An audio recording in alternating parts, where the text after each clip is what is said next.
Today we start biology subject. In biology subject, today we learn about circulatory system. The circulatory system is the system which transport various substances in the body. It supplies oxygen and removes carbon dioxide. It also helps in the transportation of various food items or food to the various cells of the body, and it also helps to remove the waste products from the body. It also helps to remove carbon dioxide from the body. Circulatory system consists of three components. They are blood vascular system, lymphatic system, and tissue fluid. Blood and tissue fluid are the medium of circulatory system because this blood and lymph and the tissue fluid, they help to carry various substances from one place to other place. They provide a medium. The function of circulatory system, there are many functions of circulatory system, but we will focus some functions only. The very first function of the circulatory system is the transportation of gases. It transports the gases like O2 and CO2. We know that oxygen is required for the respiration. This oxygen is provided to each and every cell of the body by blood. And after respiration, carbon dioxide is formed in each and every cell. So this carbon dioxide is collected from various cells and it is transported in the lungs. It is done by circulatory system. Circulatory system also helps in the excretion. Excretion in many metabolic activities in the body. There are so many waste products are formed, excretory products are formed, mainly nitrogenous wastes. These nitrogenous wastes are removed with the help of circulatory system because they themselves alone cannot travel from one place to other place. So this blood circulatory system will carry the substances to the target places where they are removed from the body. The next function of circulatory system is the distribution of hormones. Circulatory system also help in the distribution of hormones. Hormones, we know that they are released or they are secreted from the endocrine glands. These endocrine glands pour their hormones in blood directly, but they are required at a particular site. Those sites are called target organs or target sites. So this target site can get hormones through blood only.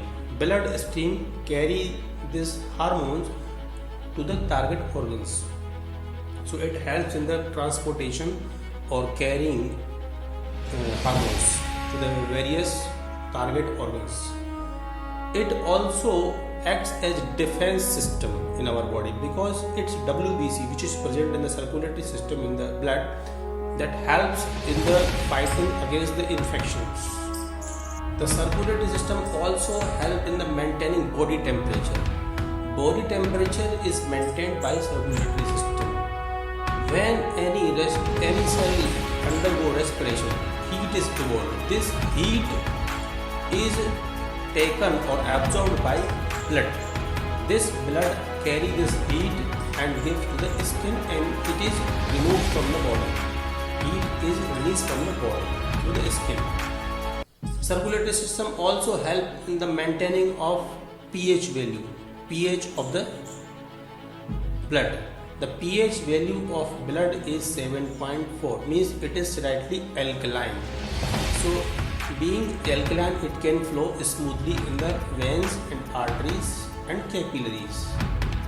This way it acts as buffer.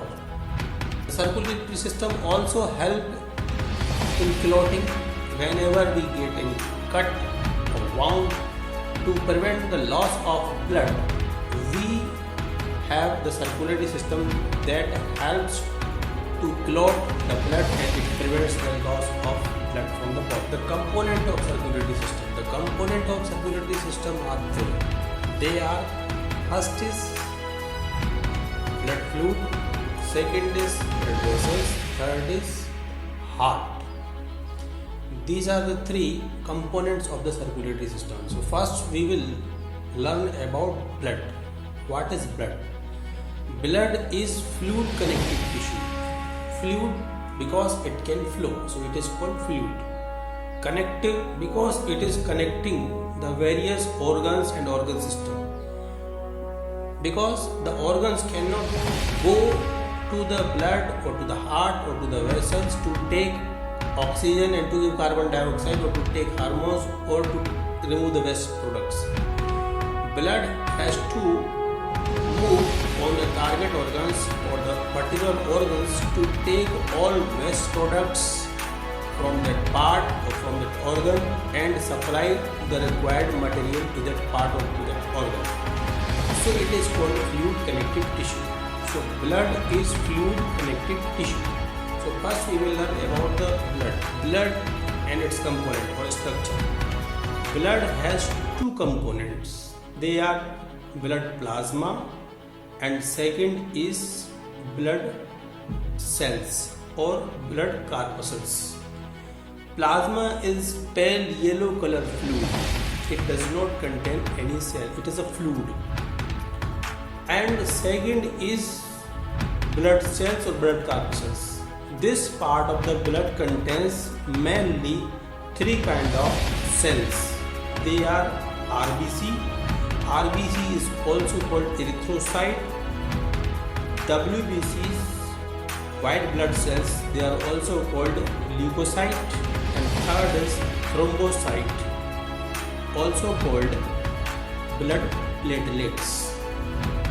So of them we will learn first red blood cells or RBC or erythrocyte. This erythrocyte is responsible for taking oxygen and carbon dioxide. It collects oxygen from the lungs and it carries oxygen to various organ cells throughout the body. And after respiration, carbon dioxide is evolved. This carbon dioxide is absorbed by RBC and this RBC carry carbon dioxide back to the lungs to take fresh oxygen again. The very important point of RBCs are RBC is biconcave in shape. Second, it does not have nucleus. All mammals in their RBC nucleus is absent. Only one exception, camel's blood. Camel's RBC has nucleus. Other mammals do not have nucleus in their RBC or red blood cells. The lifespan of RBC is 120 days or 4 months. The lifespan means they are generated and they live the work for 120 days. After 120 days they will die off. RBC take oxygen from the lungs and give carbon dioxide to lungs. In this process, hemoglobin, that is a protein which is present in RBC, it has very important role. This hemoglobin has the capacity to combine oxygen and carbon dioxide and it forms unstable compound with oxygen as well as with carbon dioxide. These unstable compounds are broken in presence of high concentration of the other gas. Suppose in blood or in RBC the concentration of CO2 is more and the concentration of carbon dioxide in the alveoli is less. Here it will diffuse out from the RBC and this will be taken by lungs, alveoli. The same way the concentration of O2 is less in RBC which is combined with hemoglobin and alveoli contains more oxygen. This oxygen from the lungs will diffuse into RBC.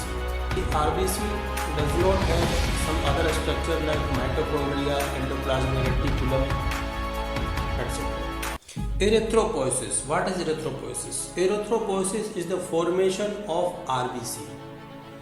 In an adult person, in 1 minute, about 2 million RBC are formed in the bone marrow, red bone marrow of the long bones.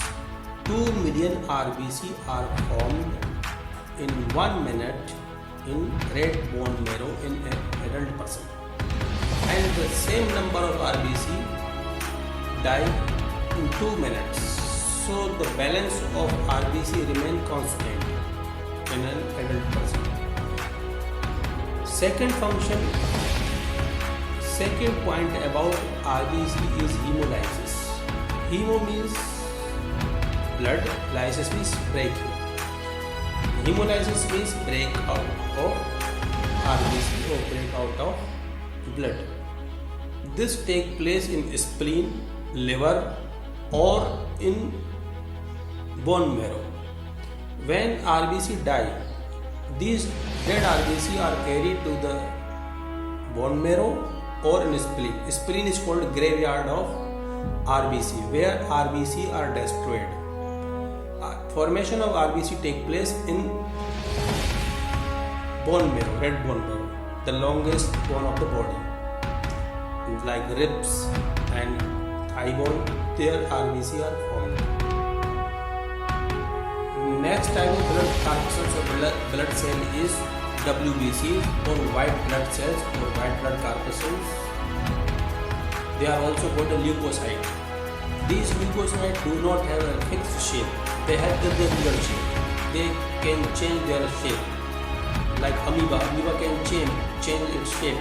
The WBC also can change its shape according to the bacteria or germs which are attacking on the body, because they have to protect the body, so they have to change their shape according to their foreign body which are attacking on the body. Like amoeba change its body, like amoeba change its shape, WBC also change its shape.